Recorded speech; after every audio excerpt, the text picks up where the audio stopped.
Welcome to a Sunny Side Up Life podcast, a show for the woman who is ready to live an abundant life full of freedom and positivity. I'm Sami Womack, and I'm on a mission to help you break free from survival mode, gain financial freedom, stay motivated, and focus on what matters most. Join the movement and let's start living on the brighter side of life together. Hey everyone, welcome back to another episode. You guys, I have another great interview lined up for you guys. I have been telling you guys for a couple of weeks that April is going to be a powerful month, and you guys are figuring that out by now. So we have another great interview, and I am here with Merliee from Easy Budget, and she is going to share just her whole family's journey, the amazing Debt Snowball Calculator that you guys are probably familiar with. I'm personally obsessed with it, and we're going to talk about a lot of other great stuff. So welcome to the podcast. Hey, Sami, how's it going? Thanks for having me. Yes, I am so glad to finally get to sit down and talk to you. I feel like we have been Instagram friends for a super long time. Like, I don't even remember how long it has been. I know, from the beginning. I think it's been a couple years now. Yeah, a couple of kids ago. Yeah. Yes. So you guys just had your third baby. Congratulations on that. Thank you. So exciting. I love, when you follow people for so long and you start to, you feel like you know their family, you get excited when other people have babies. And so true. So exciting.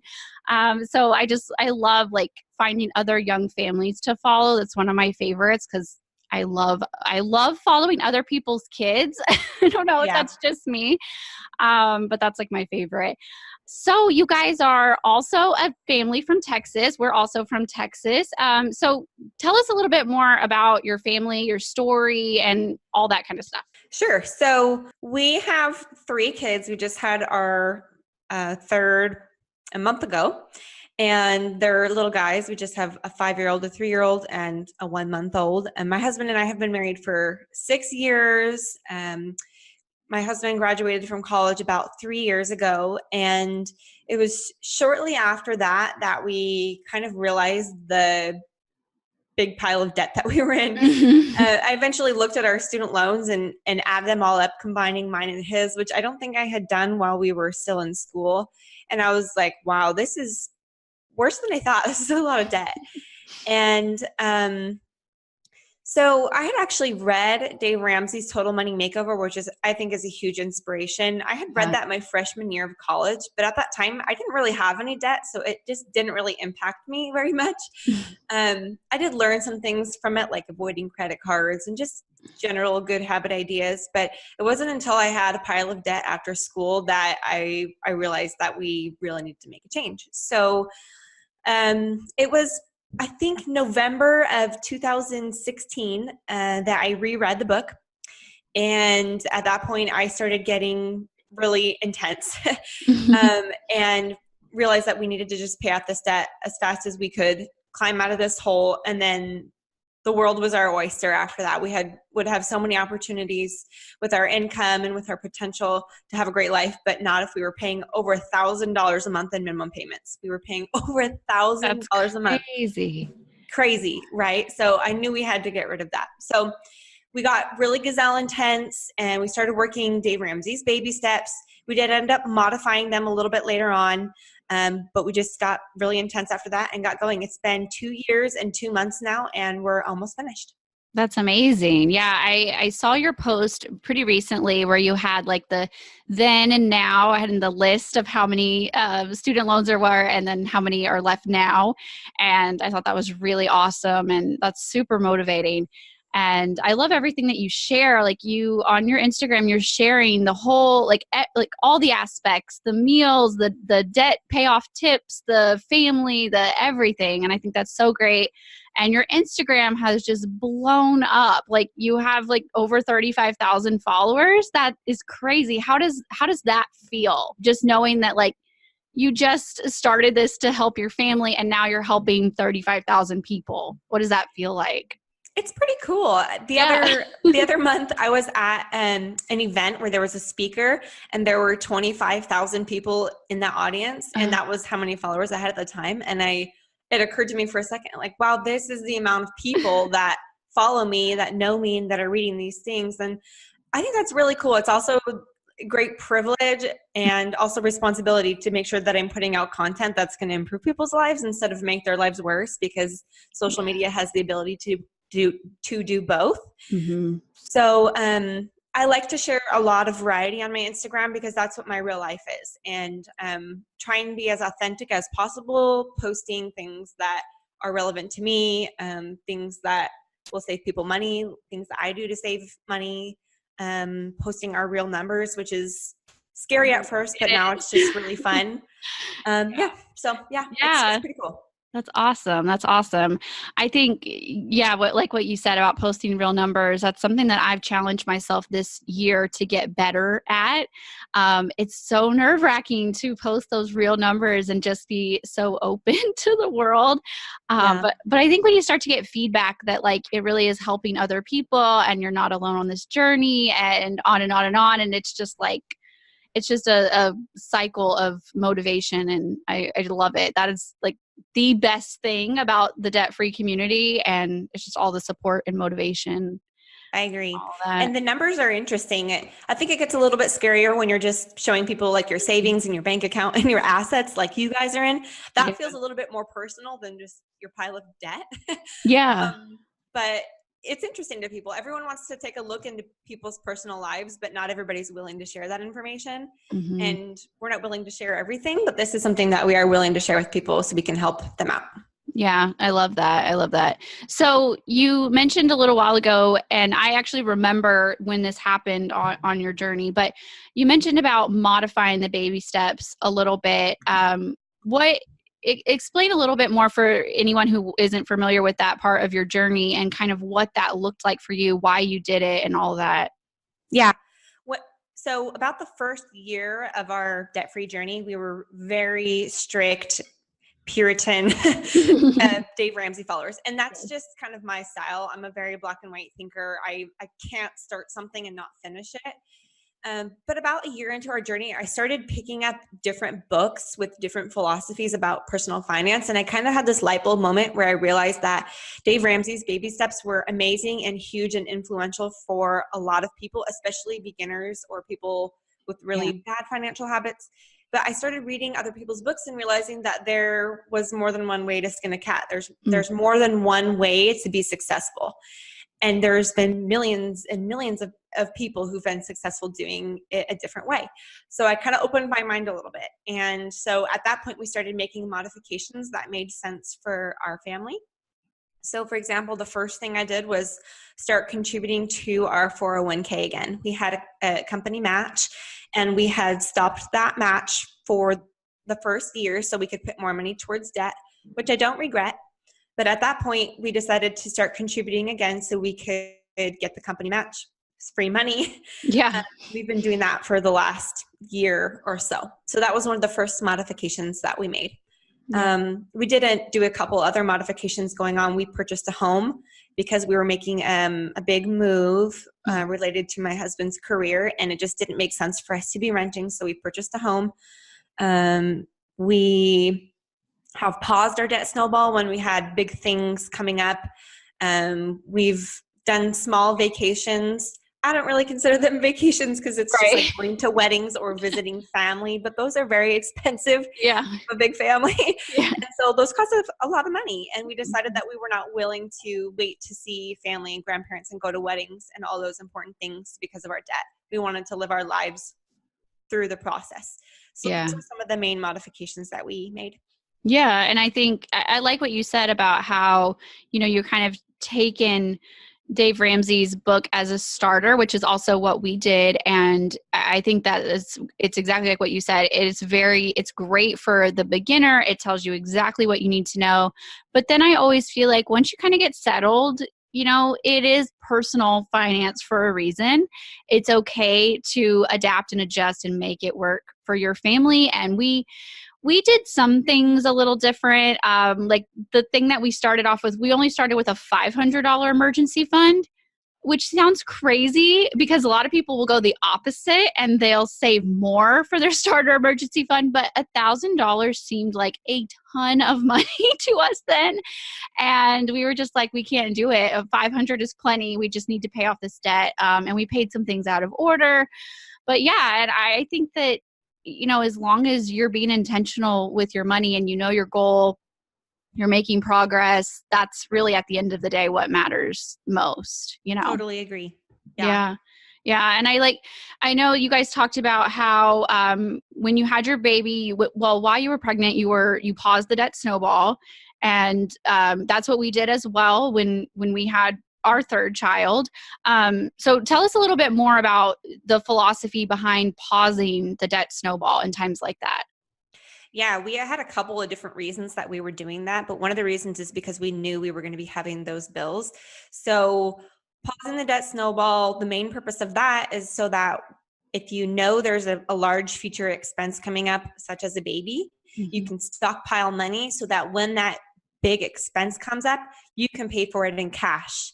And if you've got a big pile of debt, chances are you have a habit of buying things with credit. So by pausing the debt snowball and stockpiling some money, you are practicing paying for things in cash, which is just a skill that you have to learn to master personal finance. Yeah. And I thought when we did that, I was really scared to pause the debt snowball. It was the first time we had paused because we had just started when we found out we were pregnant with our third child.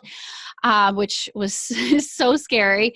But we knocked out a bunch of small debts and got to a certain point a few months into the pregnancy and then paused. So we were able to make a little bit of headway.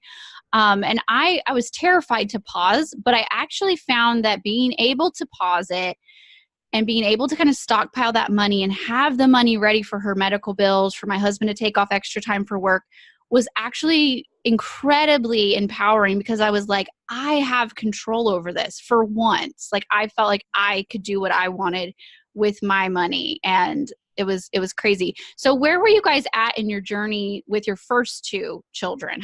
Where did that fall in? Did you guys have to pause for them as well, or? No, I wish. We had both our first two kids when we were still college students. So I had actually graduated and my husband was still finishing his engineering degree. And so I had both the kids while I was waiting for him to finish school. And that we were very poor. So I learned a lot of frugal tips just based on how I was raised. And from that time of just being dirt poor, I was working part-time jobs from home. My husband was working part-time jobs while doing a very intense degree. Yeah. And we had those two. So the third one was the only one that we've actually had any money to stockpile. That's exactly how it went for us. She was our first cash flowed baby, we like to call her. We were actually still, because my second and my third are 20 months apart. And so we were actually still paying. We paid the last few of Izzy's medical bills from being born, and I was already pregnant with Merliee. That's how we were still behind. Everything was a mess. But I have been asked, and I've posted, I try to be pretty honest about things like that. We could barely make ends meet and we had two children. And I've been asked, sometimes in a little bit of a snarky way and sometimes just in a merely curious way, if you guys were struggling so much, why did you keep having kids? So what would be your answer to that question? Yeah, that's a really good question. I will only answer from my perspective. Yeah. We knew we were going to be in a better situation very quickly. When we were college students, but I had a college education. My husband was finishing his degree and he was going to be in a very employable position. So we knew we wanted to have a family. All three of our kids were planned and intentional. And we knew that we would be able to make ends meet while we were in school. And we used loans. I mean, I should have said that from the beginning. We were using student loans. So we're paying for that now, but that was worth it for us. We knew we wanted to start a family. We felt like it was the right thing to do. And we knew that it would work out eventually. And it has. So we graduated, got the job we were planning on. Now we're working our snowball, paying off the debt, and then we're going to, move on with our lives. Yeah. Yeah. That's kind of how I feel too. And, really for our first two, kind of my answer usually to that is, for starters, we really didn't know any better, Yeah. until we're about to have our second kid, which is kind of where I hit my rock bottom, had my light bulb moment of like, what are we doing? But the first 3 years of parenthood, we honestly just did not know any different because we were both raised in pretty low income families. Struggling was normal. It was like, well, you're a young family, of course you're broke. Yeah. There was never an expectation for anything different. And so that's usually my go-to answer with that. And with our third baby, she was 100% a surprise. And of course I would not ever replace her. And her pregnancy ended up being the best motivation. I mean, we hustled through some debt during her pregnancy and That's directly amazing. after. Yeah. We just kind of just nested up at the house, and we didn't really do much. And we were like, we're knocking this out. We have a timeline now. And it was kind of one of those moments where better, so you do better. Totally. And we don't regret it at all. And, and also I feel like, again, personal finance is personal. And I know there's tons of people who wait to have kids till they're in a better financial place. That's awesome as well. But I feel like we're both examples of doing this while having babies, while having young children, and it's still totally possible.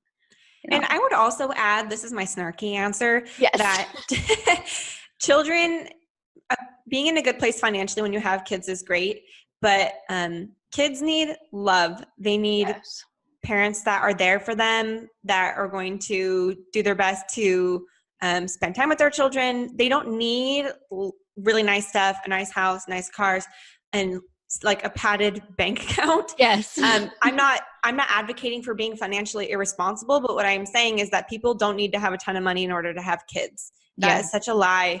Kids are not that expensive. They are if you want them to have the finest things in the world. Mm-hmm.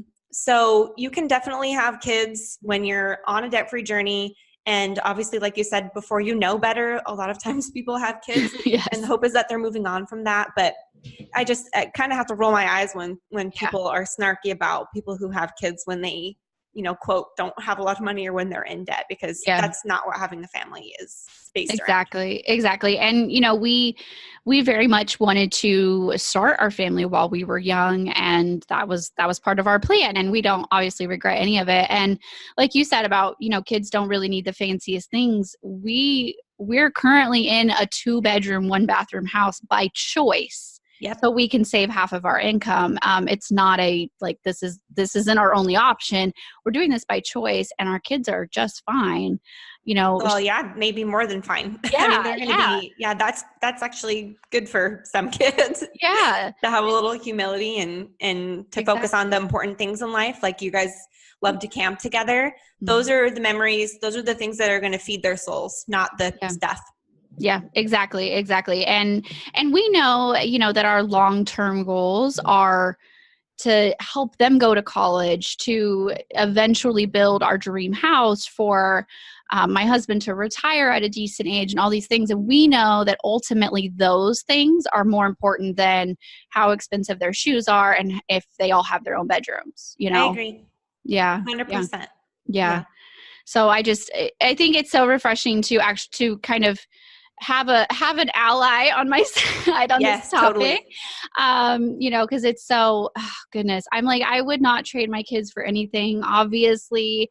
And, even though it was hard, but it wasn't impossible. And if I could go back, I'd do it all again. I would still have my kids when I had them. Yeah, I wouldn't change a thing. Yep. So you guys have just had, you've had your own amazing journey, but you have also had such a huge impact on the debt-free community, not with just your social media, sharing your journey, but also with your debt calculator. So I love it. I think it is the greatest thing. I wish that I would have had it when I was still in debt. I don't love it enough to go back into debt, but very close. Please don't. No. So tell us a little bit more about your calculator that you guys have made. So when we first started our debt-free journey, this was back in January of 2017, I needed to know when we were going to be finished. I'm a very analytical person. I think I already mentioned that, very black and white. And I kind of liken it to when I used to be a runner and I would go out on a run. I had that entire run mapped out. I knew I was going 4 miles. I knew exactly where I was going to turn. And I wasn't the kind of person that could just go out on a run and see how far I could run. I needed to know the end from the beginning because that helps me pace myself. And that is what I needed to know when we started. I told my husband, I need to know if we put this amount towards debt every month, if we make this our goal, how long is it going to take? Is this going to take us 8 years, 5 years, 4 years, 2 years? And he's like, well, I can make a calculator. So, well, I should say that before that, we looked around online and we couldn't find what we were looking for. There were a couple of things out there, but none of them was really meeting our needs. None of them were really meeting our needs. Yeah. So my husband's like, I can make one. He's an engineer. He has a lot of training from some past jobs that he did in Excel. So he created this Debt Snowball Calculator that kind of follows the Dave Ramsey ideology, or at least it's a Debt Snowball Calculator. You can also use Avalanche or a custom order, but it basically follows along with people who are following that ideology. And every single cell in this spreadsheet has logic in it that my husband has input by hand to help people calculate when they're going to be free from their debt. And we tried to make it very user-friendly and colorful and interesting. And we recently added a new feature where, well, let me back up. You have the ability to tell it how much you're going to put towards your debt every month. You have the ability to tell it any extra payments you're going to make in the future, like for a raise or a tax refund that you're going to get next year and put towards debt. And we recently added a new feature where you can update it at the end of each month, telling the calculator how much you actually put towards your debt, and it will kind of recalibrate for you. So we created this tool because I just knew that other people were going to be needing it too. And it's done really well. We've had hundreds of people buy it, use it, give us good feedback. We're always here to help our customers. And we've had a lot of people tell us that it's made a huge difference for them in their debt-free journey. So it's been pretty cool and rewarding. Yeah, it's amazing. And I know when I have one of your affiliate links and I was so excited to get it. So I was already recommending it to people before that. So I was so excited to kind of partner up with you guys. And I had my mom and my sister came over for some reason that first day that I had access to it. And I'm showing it to both of them and they're just like, wait, what? This is amazing. And they're so impressed. And so I'm always, I mention it in my course and I'm always recommending it. And I have a few personal friends who have bought it. And one of my friends, he actually, he texted me and told me like, okay, we're buckling down, like we're getting serious. What do I need to do? And I sent him the link. I think it was just coincidentally when you guys were having a sale, he bought it right then. He texted me like a day or two later and was like, this is amazing. Oh my gosh. Like, thank you so much for this. And it's just awesome. And I love it how I've even used it to help some of my one-on-one coaching clients. And I'm just like, okay, this is when you're going to be debt free. And it's just something so powerful about knowing that win. I mean, it's motivation. It's like I can do, if I put a little bit more every month, I can be debt free this much sooner, and just really helps you, visualize. Yeah. And even if, even if it's like, even if it's longer than you would like it to be, just the power of knowing, it's like, okay, we know how big the monster is now. And now we know like how hard we're going to have to work to tackle it. Rather than just that like worry in the back of your mind is, I'm not really sure how much debt I'm in. I'm not really sure when it's going to be paid off.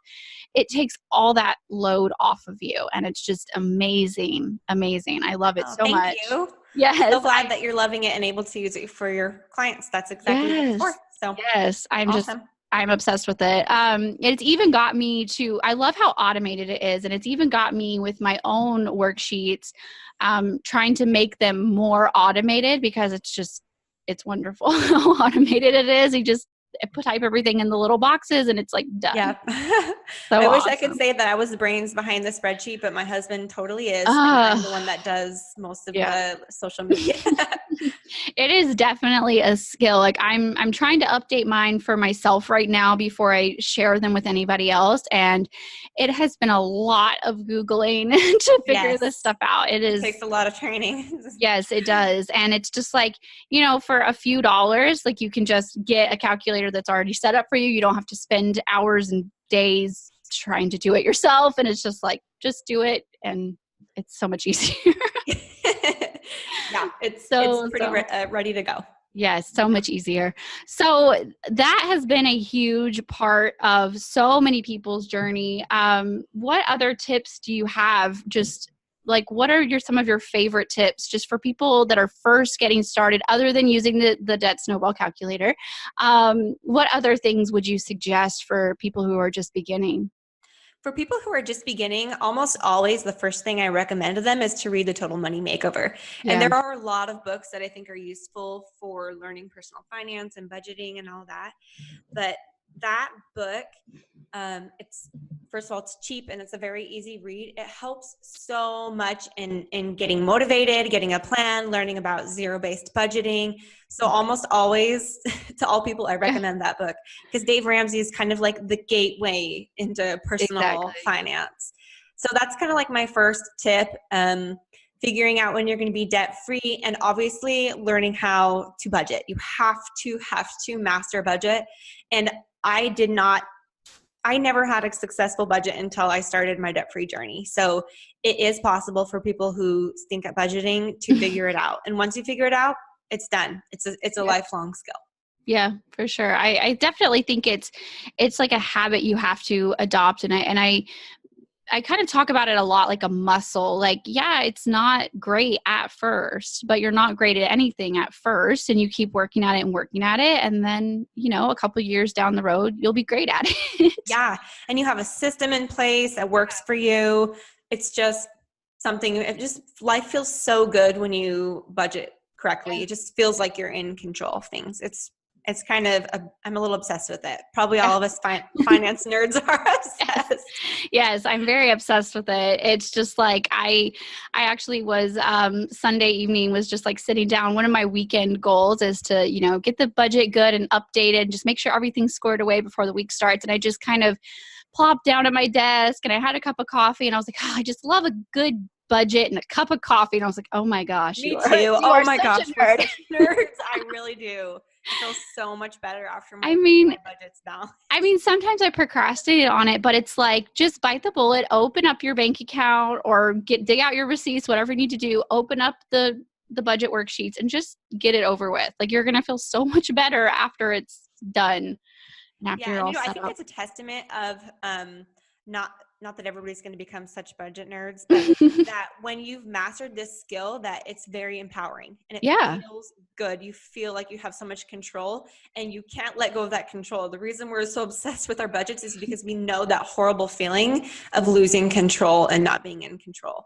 Yeah. So once you have that control, you can't let go of it because it feels so good. So I really hope everybody can learn how to budget because it's just really important. Yeah, it's money it just is. It's the foundation of so many different aspects of our lives. And, to ignore that is just building a life on a crumbling foundation, and it's not going to be good. It's not going to be good. You're not going to feel safe and secure in that kind of situation. I agree. Yeah.